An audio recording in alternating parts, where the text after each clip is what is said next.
আসসালামু আলাইকুম এভরিওয়ান। ভার্সিটির সিনিয়র ম্যাম গল্পের শেষ পাঠ। তো চলো বেশি কথা না কইয়া গল্প শুরু করা যাক। রিয়া রাইসার গালে ঠাস করে একটা চড় দিয়ে বলল, ভুলে গেলি উনি তোর বড় বোনের জামাই? আর এটা কোন ধরনের অভ্যাস দুলাভাইয়ের সাথে বেয়াদবি করা? উনি আমার স্বামী, মারবেন কাটবেন আবার আদর করবেন। দেখ তুই আমার ছোট বোন, প্লিজ আমাকে অন্তত শান্তিতে থাকতে দে। তুই আমার বোন বলে বেঁচে আসোস, নইলে তোর দুলাভাই তোরে কেটে ফেলতো। রানীর মতো পিচ্ছি একটা মেয়েকে কিভাবে ওদের হাতে তুলে দিতে পারলি? এই পর্যন্ত বলে রিয়া চুপ হয়ে গেল। রিয়া ভালো করে দাঁড়িয়ে থাকতে পারছে না। আমি এক হাতে শাড়ি ধরে দৌড়ে গিয়ে আরেক হাত দিয়ে রিয়াকে বুকের সাথে মিশিয়ে বললাম, বলছি না সুস্থ হওয়ার পর ঝগড়া করবে? আর তোমার বোনকে বলো আমি এখানে থাকতে আসি নাই, আমি আমার বউকে নিয়ে যেতে আসছি। রাইসা বলল, আমার আপুকে বউ বলবেন না, আপু কখনো আপনার সাথে যাবে না। রিয়া রাইসাকে ইশারা করে বলল, এখন তুই এখান থেকে যা, গিয়ে তোর দুলাভাইয়ের জন্য খাবারের ব্যবস্থা কর। রাইসা চলে যেতেই আমি দরজা লাগিয়ে রিয়াকে বিছানায় বসালাম আর ধস করে শাড়ি খুলে নিচে পড়ে গেল। রিয়া সাথে সাথে চোখ বন্ধ করে বলল, তাড়াতাড়ি পরে নেন আর এখান থেকে চলে যান। আমি শাড়ি পরে হাঁটু গেড়ে রিয়ার সামনে বসে ফুলের তোড়া সামনে ধরে বললাম, প্লিজ আমার সাথে চলো, তোমাকে ছাড়া আমি জীবিত এক লাশ, তোমাকে ছাড়া আমি বাঁচতে পারবো না, আমার ভুল হয়ে গেছে। রিয়া আমার হাত ধরে বলল, ওঠেন। রিয়া আমাকে টেনে তুলে বলল, কম্বলের নিচে ঢোকেন, আপনার শরীর খুব ঠান্ডা হয়ে গেছে। আমি বললাম, আমাকে এখন যেতে হবে, রানীকে একা রুমে রেখে আসছি, তোমার বান্ধবী চলে গেছে। রিয়া ফোনটা বের করে কাকে জানি কল দিয়ে বলল, আজকের রাতটা রানীর সাথে থাকো একটু, তোর দুলাভাই আমার কাছে চলে আসছে, এখন এই বৃষ্টির মাঝে যেতে পারবে না। রিয়া এই পর্যন্ত বলেই থেমে গেল। ওপাশ থেকে কোনো কিছু শোনা যাচ্ছে না, তবে রিয়া মুচকি মুচকি হাসছে, এটা আমি দেখতে পারছি। রিয়া কল কেটে দিয়ে বলল, অঞ্জুকে বলে দিয়েছি, আপনারা চিন্তা করতে হবে না। আমি বললাম, একটা কিছু দাও না পরি, বারবার এটা খুলে যাচ্ছে। রিয়া বলল, এই দিকে দেখান, আমি পরিয়ে দিচ্ছি। আমি বললাম, না থাক। রিয়া বলল, আমাকে আর মারবেন না তো? আমি রিয়াকে এক হাত দিয়ে জড়িয়ে ধরে বললাম, আমার ভুল হয়ে গেছে, আমি কথা দিচ্ছি আর কোনোদিন তোমাকে বকা দিব না। রিয়া বলল, আগে তো দিয়েছেন। আমি বললাম, এখন কি শাস্তি দিবে আমাকে? রিয়া বলল, দিব তো। আমি বললাম, তা কি শাস্তি দিবেন শুনি? রিয়া বলল, এই দিকে মুখ এগোন দেখি। আমি বললাম, না আমার এখন লিপকিস লাগবে না। রিয়া বলল, ভেবে বলছেন তো? আমি রিয়াকে ছেড়ে দুই হাত দিয়ে ওর মুখ চেপে ধরে বললাম, তুমি এখন খুবই অসুস্থ, ভালো করে দাঁড়িয়ে থাকতে পারছো না পর্যন্ত, আগে একটু সুস্থ হয়ে নাও। রিয়া বলল, সকালে ভাইয়ার পা ধরে মাপ চাইবে। আমি বললাম, আমি পারবো না। রিয়া বলল, থাক, পারতে হবে না, তোমার হয়ে আমি না হয় ধরে নিব। আমি বললাম, এইসব বাদ দাও, দেখি চুলগুলো বেঁধে দিই, কেমন যেন এলোমেলো হয়ে আছে। রিয়া বলল, হাসপাতাল থেকে আসার পর আর গোসল করতে পারি নাই, তোমাকে জেলে নিয়েছে বলে কত টেনশনে ছিলাম। অঞ্জু আর রুদ্রের মুখ থেকে সত্যিগুলো শুনে আমি বুঝতে পারছি আমি কেমন ভুল করেছি, আর আমি জানতাম তুমি আসবে আজকে, এজন্য লাঠি এনে রেখেছি। আমি বললাম, আসো তোমাকে গোসল করিয়ে দিই। রিয়া বলল, না লাগবে না, এখন অনেক রাত হয়ে গেছে। আমি রিয়াকে কোলে তুলে বললাম, আরে চলো দেখি। রিয়া আমার পরা শাড়িটা ধরে বলল, যে নিজের কাপড় পর্যন্ত ঠিক রাখতে পারে না সে আবার আমার কি রাখবে? আমি বললাম, আপনি হলেন আমার সিনিয়র বউ, আপনি তো আমাকে আদর যত্ন করে রাখবেন, আমি কি রাখবো? রিয়া বলল, অবশ্যই। ওগো সাহেব, ঠান্ডা লাগছে, গোসল কিভাবে করব? আমি বললাম, তোমার সাথে আমিও করে নিই। রিয়া বলল, একদম না, বৃষ্টিতে ভিজে তোমার অবস্থা সিরিয়াস হয়ে গেছে। আমি বললাম, আমার সামনে তুমি গোসল? রিয়া বলল, কি সামনে আর পরে, তুমি আমার কলিজার টুকরা জামাই, এখন ফালতু কথা না বলে তাড়াতাড়ি গোসল করিয়ে দেন। রিয়াকে গোসল করিয়ে দিলাম নিজ হাতে। ওয়াশরুম থেকে বের হতে রিয়ার ফোনটা বিছানার উপর টুংটুং করে বাজতে লাগলো। রিয়াকে বিছানার উপর বসাতেই রিয়া ফোন রিসিভ করে হ্যালো বলেই আমার হাতে দিল। আমি ফোন কানে নিতেই ওপাশ থেকে সম্রাট বলল, আপনার নম্বরে কল দিয়েছিলাম কিন্তু আপনাকে পাই নাই, খুব কষ্ট করে ভাবির নম্বরে যোগাযোগ করলাম। ওপাশ থেকে দুলাভাইয়ের আওয়াজ করে বলল, এত কিছু শোনার মতো সময় নেই আমার, আজকে দুই ভাই বোনকে একসাথে মারবো, দেরি না করে তাড়াতাড়ি আইতো, আর অপেক্ষা করতে পারবো না, তো সেই জঙ্গল বাড়িতেই চলে আয়, অপেক্ষা করছি আমি। ফোন কেটে দিতেই রিয়া বলল, কি হয়েছে, তোমাকে এমন দেখাচ্ছে কেন? আমি বললাম, না তেমন কিছু হয় নাই, আমাকে আবার এখন একটু বাসায় যেতে হবে।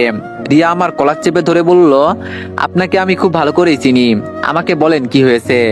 রিয়াকে কাছে টেনে নিয়ে ওর চুলগুলো বেঁধে দিলাম, আলতো করে ওকে জড়িয়ে ধরে ঘাড়ে একটা চুমু দিয়ে বললাম, আমি আবার ফিরে আসবো, তুমি চিন্তা করো না। রিয়া বলল, দেখো আমাকে রাগাবে না বলে দিচ্ছি, কি হয়েছে তাই বলো।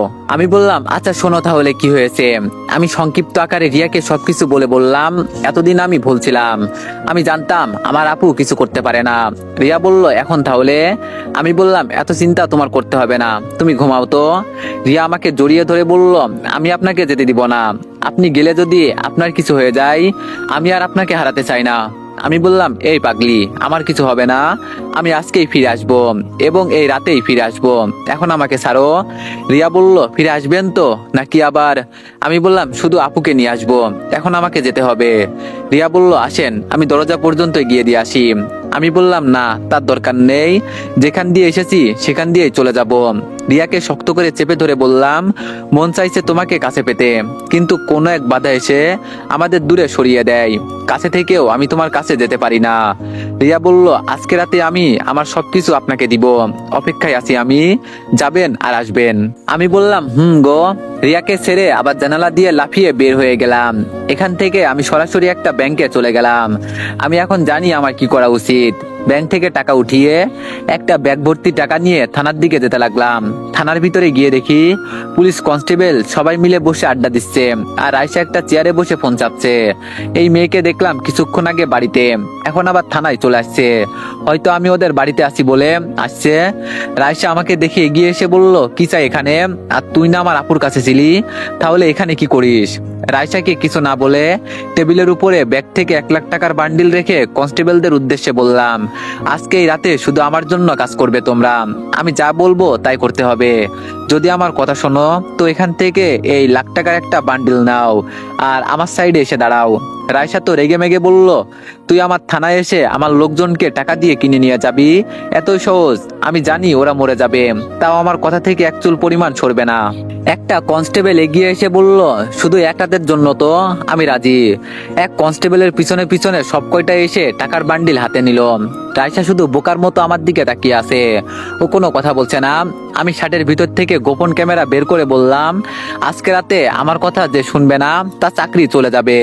এই ভিডিওটা ভাইরাল করলে কি হবে জানো তো? একজনের জন্য সবার চাকরি চলে যাবে। রাত পোহালেই ভিডিও ডিলিট করে দিব। তোমরা তোমাদের জায়গায়, আমি আমার জায়গায়। এখন সবাই কাপড় চেঞ্জ করে রেডি হয়ে নাও, আমাদের বেরোতে হবে। আমার কথা মতো সবাই কাপড় চেঞ্জ করতে চলে গেল। আমি রায়শাকে উদ্দেশ্য করে বললাম, পাওয়ার দেখাবি না এখন?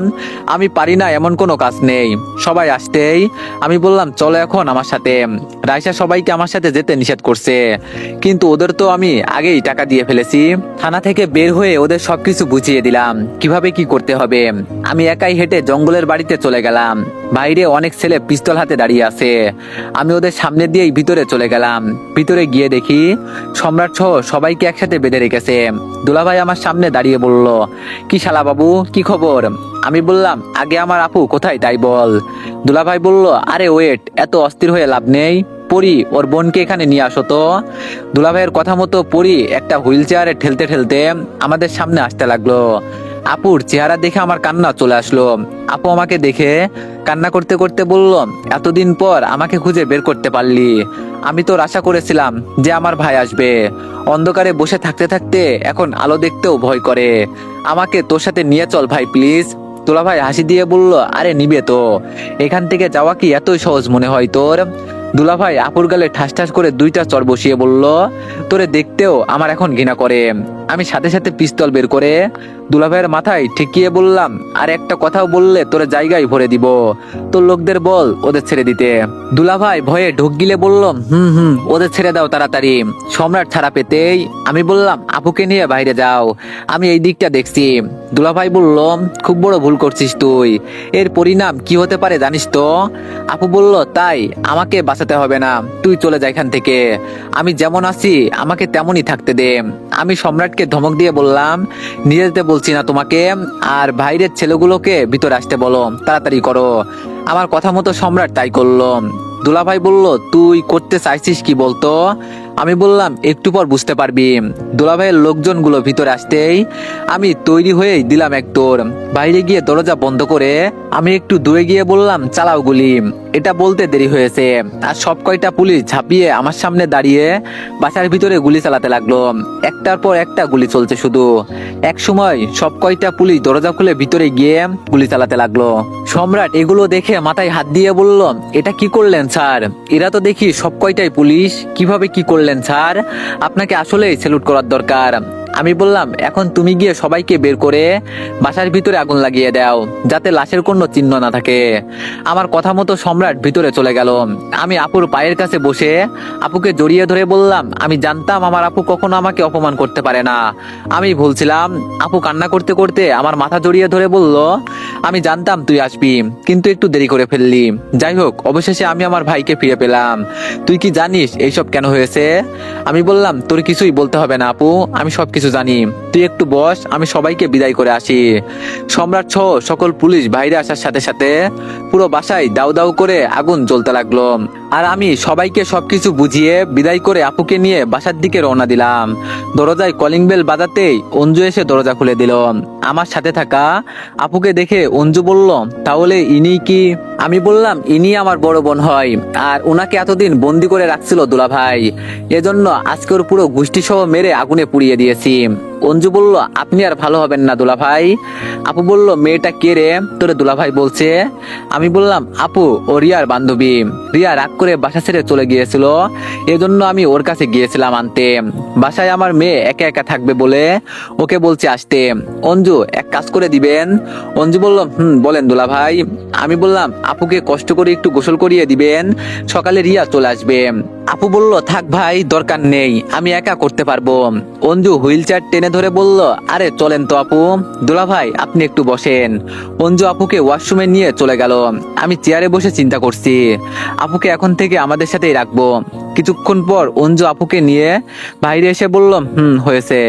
আমি বললাম, ধন্যবাদ অঞ্জু তোমাকে। খাবার কি অর্ডার করিয়ে আনবো? অঞ্জু বলল, না দুলা ভাই, আমি রান্না করেছি। আর আপনি কি থাকবেন নাকি?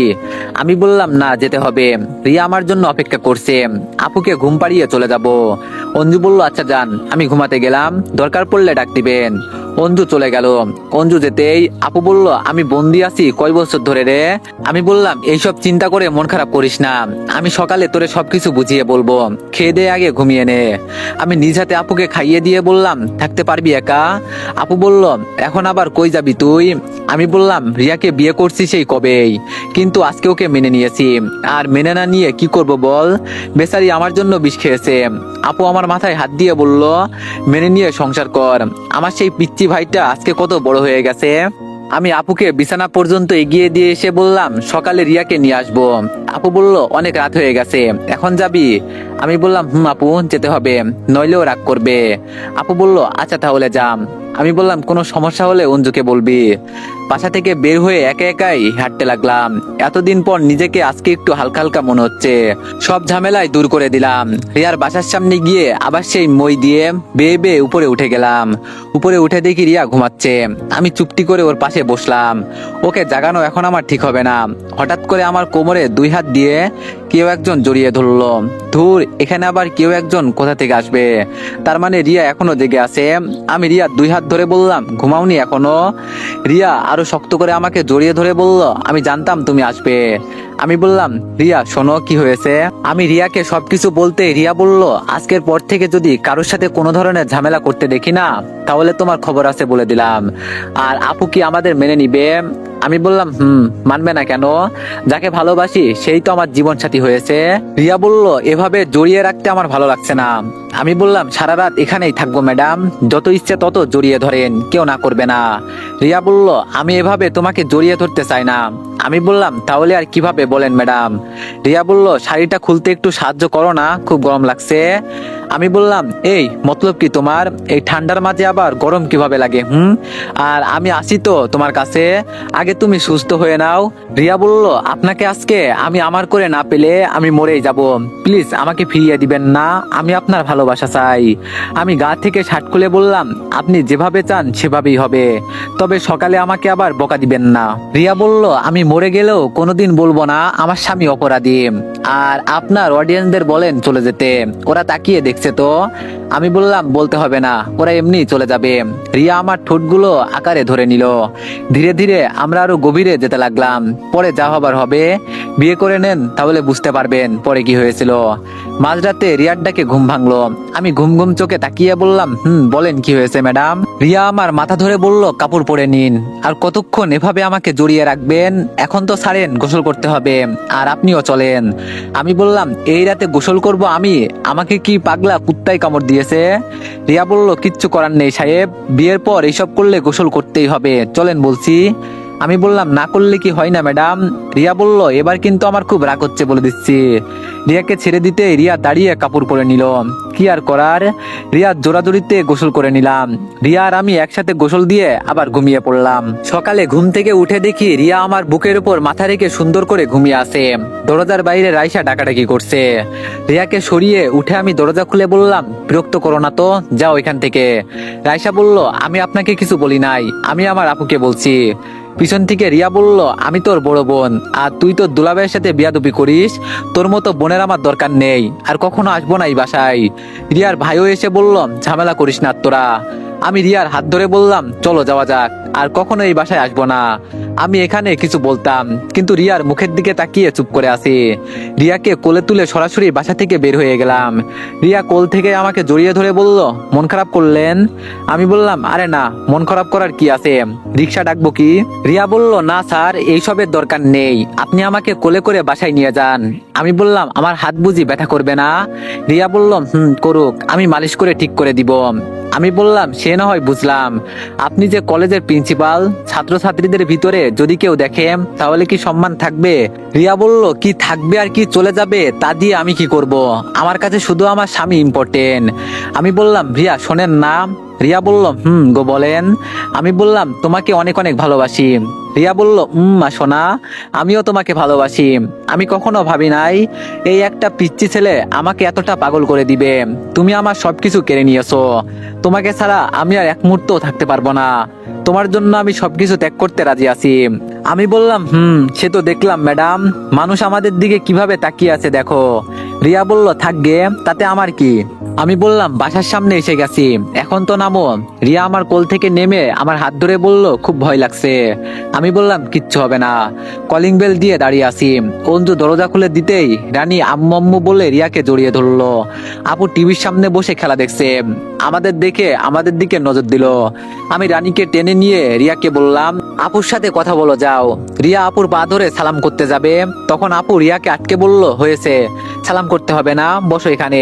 রিয়া সোফায় বসার পর আপু বলল, তোমার কারণে আজকে আমি আমার ভাইকে দেখতে পেয়েছি, নইলে ওদের মতো জানোয়ার আমার ভাইকে মেরে ফেলতো। না জানি আমার ভাই আজকে কোথায় কোথায় পাগল হয়ে ঘুরতো। অঞ্জুকে ইশারা করে বললাম, কিরে আপু এসব কিভাবে জানে? অঞ্জু ইশারায় বলল, আমি সবকিছু বলছি, তোমার আপু জোর করছিল সবকিছু জানার জন্য। আমি ওদের মাঝে না থেকে রুমে চলে গেলাম। রুমে গিয়ে বিছানায় শুয়ে পড়লাম। বিকালে ঘুম থেকে উঠে দেখি রিয়া পাশে নেই।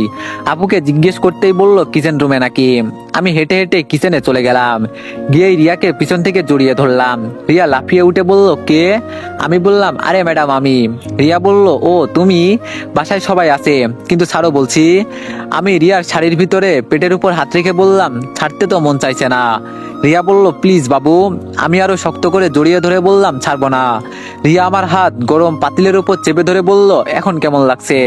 আমি সাথে সাথে হাত ছড়িয়ে পানিতে হাত ভিজিয়ে বললাম, এটা একটা কাজ করলে তুমি। রিয়া বলল, ইস, আমার বাবুটা বুঝি খুব ব্যথা পেয়েছে। কই ব্যথা পেয়েছো দেখি একটু জান। আমি বললাম, আমাকে আর জান বলবে না তুমি। রাগে দুঃখে কিচেন থেকে বের হয়ে গেলাম। ভিতরে সবাই মিলে বিশ্বকাপ খেলা দেখছে, আমি ওদের সাথে যোগ দিলাম।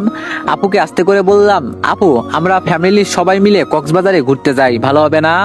আপু বলল, হয়, তবে আমি তো আর হাঁটতে পারবো না। আমি বললাম, চিন্তা করিস না, সেই ব্যবস্থা আমি করে নিব। ডাক্তারের সাথে আমার কথা হয়েছে, তোরে কৃত্রিম একটা পা লাগিয়ে দিব, হাঁটতে পারবি। আপু বলল, আমার জন্য এত টাকা খরচ করবি? আমি বললাম, এইসব বললে কিন্তু তোর সাথে কথা বলবো না আমি। রিয়া এসে বলল, আমি কোথাও যাব না, আমার যেতে ইচ্ছে করছে না। আমি বললাম, যার যাওয়ার ইচ্ছা নাই তার যেতে হবে না। কি বলিস আপু? আমার কথা শুনে রিয়া দাঁড়িয়ে কান্না করতে করতে বলছে, দেখলেন আপু, আপনার ভাই আমাকে কেমন ভালোবাসে। আপু ঠাস করে আমার মাথায় থাপ্পড় দিয়ে বলল, আর একদিন যদি দেখি এইসব তাহলে ঝাড়ু দিয়ে পিটাবো বলে দিচ্ছি। সারাদিন বাসায় কাটিয়ে দিলাম। রাতে রুমে যেতেই রিয়া অভিমান করে বলল, শুবেন না আমার কিন্তু। বউয়ের অভিমান কিভাবে ভাঙাতে হয় তা আমার জানা আছে, এজন্য আমি শরীর থেকে কাপড় খুলে ফেললাম। রিয়া লাইট বন্ধ করে দিয়ে বলল, লুচ্চা বেটা, একটুও রেগে থাকতে দিবে না, খালি উল্টাপাল্টা চিন্তা। আমি বললাম, আমার বউ, আমি যা ইচ্ছা তাই করব, তাতে কার বাপের কি? রিয়া বলল, তার আগে তোমার অডিয়েন্সদের কাছ থেকে বিদায় নাও। আমি বললাম, ও হ্যাঁ, ভুলেই গেছি। এই সবাই তোমরা ভালো থাকবে আর আমাদের জন্য দোয়া করবে। আমার সাথে রিয়াও বলল, আর এখন সবাই ঘুমাতে যাও, আমরা আমাদের কাজ করি, টাটা, বাই বাই। তো এভরিওয়ান, গল্পটি এখানেই সমাপ্ত করলাম। তো গল্পটি কেমন হয়েছে সবাই একটু কমেন্টে জানাবেন। আর গল্পে যদি কোনো ধরনের ভুল ত্রুটি থাকে তাহলে আমাকে ক্ষমার দৃষ্টিতে দেখবেন। আর নেক্সট গল্প কিরকম চান সবাই একটু কমেন্টে জানাবেন। সবাই ভালো থাকবেন, সুস্থ থাকবেন। আল্লাহ হাফেজ।